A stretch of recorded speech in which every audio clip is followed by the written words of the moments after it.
धनंजय मुंडेंच्या राजीनाम्यावरून विरोधक सत्ताधाऱ्यांना घेरण्याच्या तयारीत. मुंडेंचा राजीनामा स्वीकारल्याची माहिती मुख्यमंत्र्यांनी आधी माध्यमांना दिल्यानं विरोधक आक्रमक. मंत्रिपदाचा राजीनामा दिल्यानंतर पंकजा मुंडे आणि धनंजय मुंडेंची 1.5 तास भेट. धनंजय मुंडेंची प्रकृती ठीक नसल्यानं पंकजा मुंडे भेटायला गेल्याची कार्यालयाकडून माहिती. असंख्य कार्यकर्त्यांना मारहाण केल्यानंतर दमानी आक्रमक. आज विधिमंडळाच्या बाहेर दमानिया ठिय्या आंदोलन करण्याची शक्यता. संभाजी महाराजांप्रमाणे माझाही छळ झाला, त्यांचा धर्मासाठी माझा पक्ष बदलण्यासाठी छळ. अनिल परब यांचा आरोप. भाजप अनिल परबांच्या विरोधात आज आंदोलन करणार. राज्यपालांच्या अभिभाषणावरील अनिल परबांच्या वक्तव्यावर भाजपचा आक्षेप.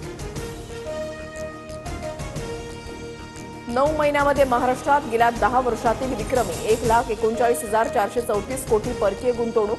मुख्यमंत्री फडणवीसांची ट्विट करत माहिती.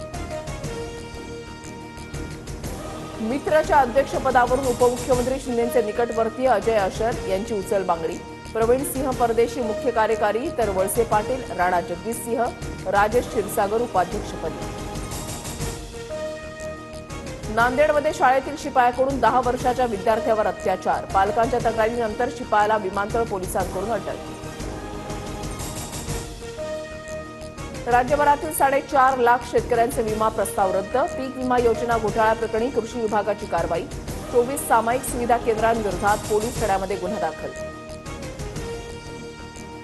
छत्रपती संभाजीनगरला पिण्याच्या पाण्यासाठी तारीख पे तारीख. पाणी योजनेसाठी डेडलाईन आता 31 मार्चच्या ऐवजी 30 एप्रिलची.